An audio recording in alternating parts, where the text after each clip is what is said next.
ഓ ഞാനേ പനി പിടിച്ച് പണ്ടാരടങ്ങി കിടക്കുവാണ് കേട്ടോ വീട്ടിൽ.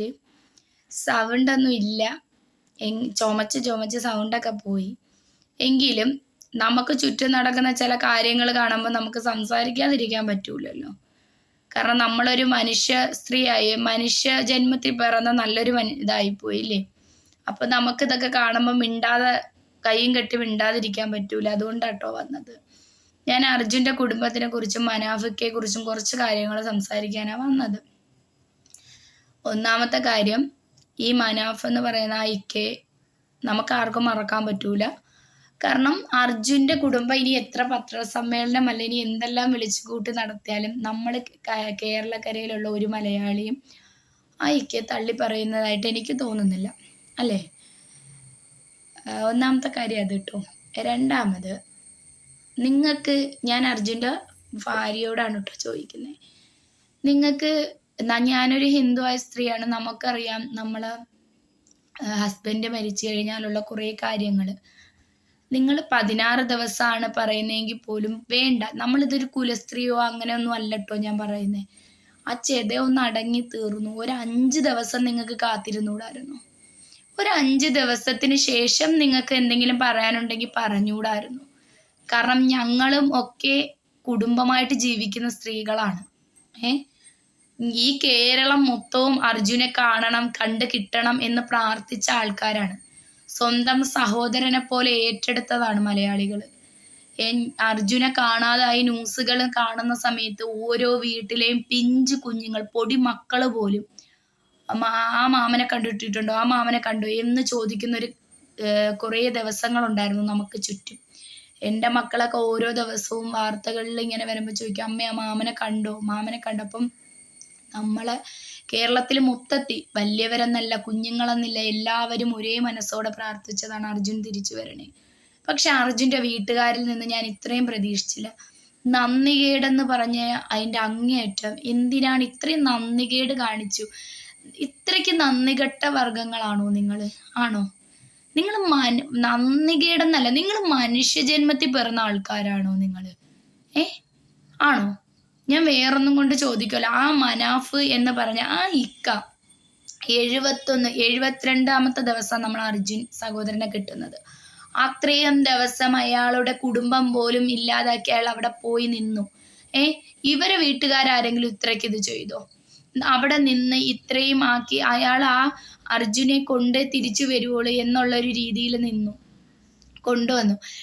നിങ്ങൾ എത്രയൊക്കെ വന്നിരുന്ന് പത്രസമ്മേളനം കാലത്തെ വന്നിരുന്ന് സംസാരിച്ചാലും നിങ്ങൾ എന്ത് ചെയ്താലും കേരളം മൊത്തം കണ്ടുകൊണ്ടിരിക്കുന്ന ന്യൂസുകളും കാര്യങ്ങളും ഒക്കെ ആയിരുന്നു. ആരൊക്കെയാണ് എന്തൊക്കെയാണെന്ന് മനസ്സിലായോ? പിന്നെ ഈ മനാഫ് എന്ന് പറഞ്ഞ ആ ഇക്ക ഒരു ചാനൽ തുടങ്ങി, അതാണോ നിങ്ങളെ വിഷയം? അതോ പേരും പ്രശസ്തിയും കിട്ടുന്നെന്നുള്ളതാണോ? ആ മനുഷ്യൻ ചെയ്ത നല്ല കാര്യങ്ങൾ ചെയ്തുകൊണ്ട് നമ്മളെപ്പോലെ നല്ല മനുഷ്യരായ മലയാളികൾ, നല്ലവരായ മലയാളികൾ ആ ഒരു നയിക്കേനെ അംഗീകരിക്കുന്നു. അതാണ് അവിടെ നിങ്ങൾ കണ്ടുകൊണ്ടിരിക്കുന്നത്. മനസ്സിലായോ? നല്ല പ്രവൃത്തികൾ ചെയ്യുന്ന മനുഷ്യരെ നമ്മൾ അംഗീകരിക്കുക തന്നെ വേണം. അത് വിവരവും ബുദ്ധിയും ബോധവും ഉള്ളവരെ അംഗീകരിക്കുക തന്നെ ചെയ്യും. നിങ്ങളോട് ഞാനൊരു ചോദ്യം ചോദിച്ചോട്ടെ. ഇപ്പൊ ഞാനൊരു ഭാര്യയാണ്, എൻ്റെ ചേട്ടനെ ആണ് ഇങ്ങനെ ഒരു ദിവസം കാണാതിരുന്ന നമുക്ക് ഉറങ്ങാൻ പോലും പറ്റത്തില്ല. 72 ദിവസം ആ ഒരു സഹോദരനെ കണ്ടു കിട്ടാതെ എന്താണ്, ജീവനോടെ ഉണ്ടോ അതോ മരിച്ചോ ഒന്നും അറിയാത്ത നിമിഷവും നിങ്ങൾക്ക് സർക്കാർ ജോലി തന്നു. നമ്മളൊരു അസൂയല്ല ഇവിടെ പറയുന്നത്. നിങ്ങൾക്ക് അത്രയ്ക്ക് കഞ്ഞി കുടിക്കാൻ നിവൃത്തിയില്ലാത്ത വീടായിരുന്നോ? നിങ്ങൾ എൻ്റെ ഹസ്ബൻഡിനെ കിട്ടട്ടെ, അർജുനെ കിട്ടട്ടെ, എന്നിട്ട് ഞാൻ എന്ത് തീരുമാനം എടുക്കാമെന്ന് നിങ്ങൾ അവിടെ പറഞ്ഞു. നിങ്ങളപ്പോഴും നിങ്ങൾക്ക് ആ ജോലിയായിരുന്നു വലുത്, അല്ലേ? നിങ്ങളൊരു സർക്കാർ ജോലിക്കാരിയായി അവിടെ. അപ്പം നമ്മളെ വയനാട്ടിലെ സഹോദരങ്ങൾ ഒരുപാട്, ആ ഉരുൾപൊട്ടലിൽ ഒരുപാട് കുട്ടികളും ഇതുപോലെ ഭാര്യമാരും ഒക്കെ അനാഥയായിട്ടുണ്ട്. ഒരുപാട് സർക്കാർ വീട് വെച്ച് കൊടുക്കും കാര്യങ്ങളൊക്കെ പറയുന്നെങ്കിലും അവർക്കൊക്കെ ഇതേപോലെ ജോലികളും കാര്യങ്ങളും ഒക്കെ കൊടുക്കണം. അവരും നമ്മളെ ഈ അർജുൻ്റെ ഭാര്യ എന്ന് പറയുന്നത് പോലെ തന്നെ അവിടെയും ഒരുപാട് സ്ത്രീകളുണ്ട് കേട്ടോ.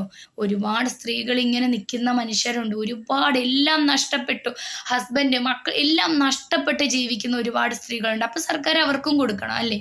ഒന്നാമത്തെ കാര്യം അത്. പിന്നെ രണ്ടാമത്, ഈ പിന്നെ അർജുനെ കാണാതായ സമയങ്ങളിൽ ന്യൂസും കാര്യങ്ങളും വന്നുകൊണ്ടിരിക്കുമ്പോൾ ഇവർ വന്നിരുന്ന് ഓരോന്ന് പറയുന്ന സമയത്ത് ഞാൻ പോലും എൻ്റെ വീട്ടിൽ എൻ്റെ ഹസ്ബൻഡിനോട് ചോദിക്കും, ചേട്ടാ ഇതെന്താ ഇങ്ങനെ വന്നിരിക്കുന്നത്? എനിക്ക് ഭയങ്കര സംശയമായിരുന്നു കേട്ടോ, ഇങ്ങനെയൊക്കെ വന്നിരുന്ന് സംസാരിക്കാൻ പറ്റുമോ?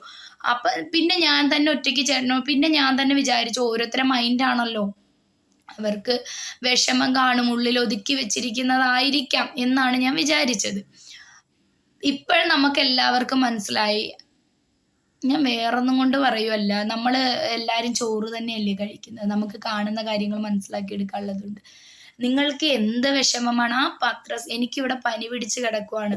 ആ പത്രസമ്മേളനം കണ്ടപ്പോൾ തന്നെ എനിക്ക് മനസ്സിലായ ഒരു കാര്യമുണ്ട്. അവരതിൽ എന്താണ് വിഷമിച്ചാണോ ഇരിക്കുന്നത്?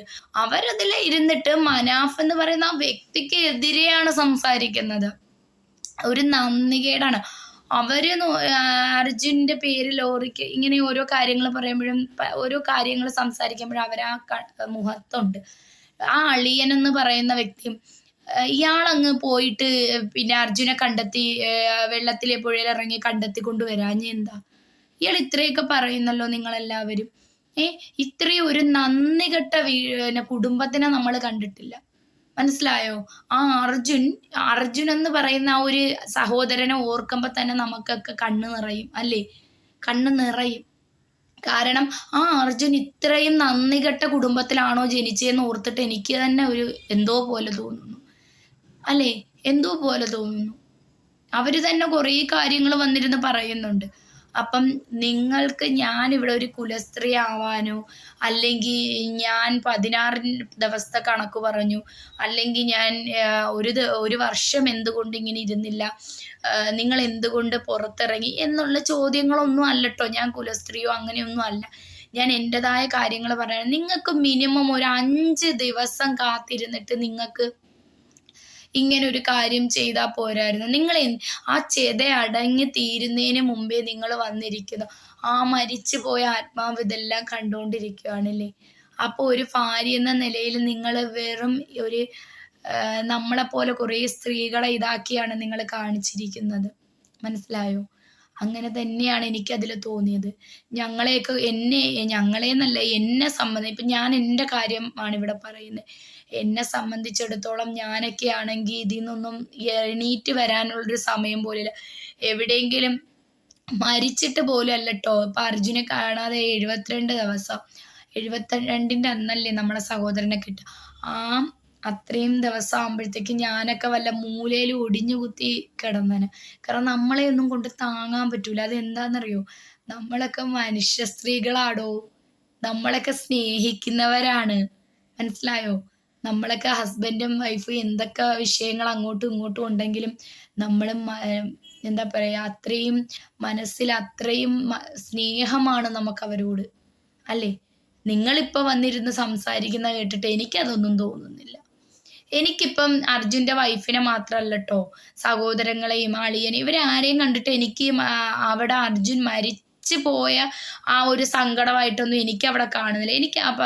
എനിക്ക് അതിൽ നിന്നും വായിച്ചെടുക്കാനും പറ്റിയ കുറച്ച് കാര്യങ്ങൾ, അവിടെ മനാഫ് എന്ന് പറയുന്ന ആ ഇക്കേനെ ചെളിവാരിയേറി ആ ഇക്കയ്ക്ക് പേരും പ്രശസ്തിയും കിട്ടുന്നതിനുള്ള ഒരു അസൂയയാണ് നിങ്ങൾക്ക് അവിടെ കണ്ടത്. ആ ഒരു ഇതിൽ നിങ്ങൾക്ക് ഇതിൽ ഞാൻ കണ്ടതെന്ന് പറഞ്ഞാൽ നിങ്ങൾക്ക് ഓരോ വ്യക്തികൾക്കും അവിടെ അസൂയയാണ് ഞാൻ കാണുന്നത്. അല്ലാതെ നിങ്ങൾക്ക് അർജുൻ മരിച്ചതിലുള്ള സങ്കടമല്ല കാണുന്നത്. നിങ്ങൾ ഇനി എത്രയൊക്കെ ഘോര വന്നിരുന്ന് പ്രസംഗിച്ചാലും നമ്മൾ മലയാളികളെ ഏറ്റെടുത്തതാണ് ആ മനുഷ്യന്. എനിക്ക് ഇത്രേ പറയാനുള്ളൂ. ഞാൻ എൻ്റെ ഒരു കാര്യം, എനിക്ക് ഇതിൽ നിന്ന് മനസ്സിലായ കാര്യമാണ് കേട്ടോ ഞാൻ പറയാൻ വന്നത്. നിങ്ങളെ ഹസ്ബൻഡ് മരിച്ചു അല്ല ജീവനത്തോടെ ഉണ്ടോ മരിച്ചോ എന്ന് അറിയുന്നതിന് മുമ്പേ സർക്കാർ ജോലി പ്രഖ്യാപിച്ചു. നിങ്ങൾ ആ ജോലി തന്നു, നിങ്ങൾ ആ ജോലിക്ക് പോയി. നമ്മളൊക്കെയാണ് അത്രയും അത്രയും സ്നേഹമുള്ള ഒരു ഭാര്യയായിരുന്നെങ്കിൽ നിങ്ങൾ എന്തുകൊണ്ട് പറഞ്ഞില്ല എൻ്റെ ഹസ്ബൻഡ് ജീവിച്ചിരിപ്പുണ്ടോ മരിച്ചു എന്താണ് എന്നറിഞ്ഞിട്ട് ഞാൻ ജോലി മതി എനിക്ക്, ഞാനത് അങ്ങനെ നിങ്ങൾ എന്തുകൊണ്ട് പറഞ്ഞില്ല? അപ്പം എല്ലാവർക്കും പണവും പേരും പ്രശസ്തിയൊക്കെയാണ് ഇവിടെ വലുത്. പ്രശസ്തിക്ക് വേണ്ടി കടിപിടി കൂടുന്ന കാലമാണ്. അവര് നോക്കുമ്പോൾ അവരെ അല്ല ഈ മനാഫ് എന്ന് പറയുന്ന, പിന്നെ യൂട്യൂബ് ചാനൽ തുടങ്ങിയ അത് ഓരോരുത്തരെ ഇഷ്ടമാണ്. ഇപ്പൊ ഞാൻ തുടങ്ങിയാലും ആര് തുടങ്ങിയാലും ഓരോരുത്തരെ ഇഷ്ടമാണ്. അതിലൊന്നും മറ്റുള്ളവർ കൈകടത്തി സംസാരിക്കേണ്ട കാര്യങ്ങളൊന്നുമില്ല. പിന്നെ നിങ്ങൾ എത്ര വന്നിരുന്ന് ഇങ്ങനെ പറഞ്ഞാലും കേരളക്കര ഏറ്റെടുത്തതാണ് ആ മനുഷ്യനെ. കാരണം ആ മനുഷ്യൻ സ്വന്തം കുടുംബം പോലും മാറ്റി വെച്ചുകൊണ്ടാണ്, കുടുംബം പോലും ഇതാക്കി വെച്ചിട്ടാണ് ആ മനുഷ്യൻ ആ 71 ദിവസവും അർജുനെ തേടി ആ മനുഷ്യൻ അവിടെ റൂമെടുത്ത് നിന്ന് കഞ്ഞിയും ആയിട്ടും കഴിച്ച് കഞ്ഞിയും വെള്ളവും കുടിച്ച് ആ മനുഷ്യൻ അവിടെ നിന്നത്. ഒരു സഹോദരങ്ങൾ പോലും ചെയ്യാത്ത കാര്യമാണ് ആ മനുഷ്യൻ അവിടെ ചെയ്തത്. മനസ്സിലായോ? നമുക്കും കുറേ ആൾക്കാരുണ്ട്. പക്ഷെ ഓരോ അവസ്ഥകൾ വരുമ്പോൾ നമുക്കറിയാൻ പറ്റും ആരാണ് നമ്മളെ കൂടെ ഉള്ളത്. അർജുൻ എന്ന സഹോദരനെ നഷ്ടപ്പെട്ട നിമിഷം തൊട്ട് ആ കിട്ടുന്ന നിമിഷം വരെയും ആ ഒരു മനുഷ്യനാണ്, ഒരു ജാതി ഒന്നും നോക്കാതെ ആ ഒരു മനുഷ്യനാണ് അവിടെ കിടന്ന് ഇത്രയും നമ്മളെല്ലാവരും കണ്ടുകൊണ്ടിരുന്ന കാഴ്ചയല്ലേ അത്. ഇവരെ വീട്ടുകാരോ ആണോ അവിടെ കിടന്നിതാക്കിയത്? ആണോ? അല്ല. അപ്പം ഇതെല്ലാം കണ്ടും കേട്ടും ഇരിക്കുന്ന മനുഷ്യർക്ക് മനസ്സിലാവും. പിന്നെ ഞാൻ ഇത്രയൊക്കെ പറയുന്നുള്ളൂ. ഇത് പറഞ്ഞെന്നും പറഞ്ഞ് ആരും എന്നെ പൊങ്കാലയിടാനൊന്നും വരണം. വന്നാലും എനിക്കൊരു ഇതുമില്ല കേട്ടോ. എൻ്റെ അഭിപ്രായം പറയുന്നത് എൻ്റെ സ്വാതന്ത്ര്യമാണ്. ഞാനത് എവിടെയും തുറന്ന് പറയും. അതെനിക്കൊരു പേടിയുമില്ല. പേടിയില്ലെന്ന് പറഞ്ഞാൽ പേടിയില്ല. അതുകൊണ്ട് ഞാൻ തുറന്ന് തന്നെയാണ് സംസാരിക്കുന്നത്. അപ്പം ഇത്രയൊക്കെ ഉള്ളൂ. എനിക്കിതിൽ നിന്ന് മനസ്സിലായ കാര്യങ്ങൾ തന്നെയാണ് ഞാൻ പിന്നെയും സംസാരിച്ചുകൊണ്ടിരിക്കുന്നത്. അർജുൻ നഷ്ടപ്പെട്ടു എന്ന് ഉള്ള ആ ഒരു ചെത അടങ്ങി തീരുന്നതിന് മുമ്പേ ഭാര്യ പത്രസമ്മേളനം വിളിച്ച് വന്നിരുന്ന് സംസാരിക്കുന്ന കാണുമ്പോഴറിയാമല്ലോ ആ ഹസ്ബൻഡിനോട് എന്തുമാത്രം സ്നേഹമായിരുന്നു. നിങ്ങൾക്ക് സ്നേഹമായിരുന്നു. നിങ്ങൾക്ക് അവിടെ അർജുൻ മരിച്ചതല്ല വിഷയം. നിങ്ങൾക്ക് ഈ ഒരു വ്യക്തിയെക്കുറിച്ച് എങ്ങനെ ചെളിവാരി എറിയാം, ഈ വ്യക്തിക്ക് എങ്ങനെയാണ് ഈ വ്യക്തിയെക്കുറിച്ച് ഇത് പറയണം എന്നുള്ളതാണ് നിങ്ങളെല്ലാം കണ്ണുകളിൽ കാണാൻ പറ്റുന്നത്. ഇനി എനിക്ക് ഒന്ന് മാത്രമേ പറയാനുള്ളൂ, ഇത്രയും നന്ദികേട് കാണിക്കരുത്. ഈ കേരളക്കര മുഴുവനും അർജുന് വേണ്ടി ഓടി നിങ്ങളെ കുടുംബത്തിനെ ഇത്രയും ആക്കി, ഞങ്ങളെപ്പോലുള്ള എല്ലാ മനുഷ്യരെയും നിങ്ങൾ ഒറ്റ ഇതിൽ താത്തിക്കെട്ടിയാണ് നിങ്ങൾ അവിടെ നന്ദികേട് കാണിച്ചിരിക്കുന്നത്. മനസ്സിലായോ? നിങ്ങളെ എല്ലാവരും സ്നേഹിച്ച് നെഞ്ചിൽ കയറ്റി നടക്കുമായിരുന്നു. പക്ഷെ നിങ്ങളെ ഈ നന്ദി കെട്ട കാര്യം കാണിക്കുന്നതിലൂടെ ഞങ്ങളെല്ലാവരും നിങ്ങളെ വെറുക്കുകയല്ലേ ചെയ്യുന്നത്.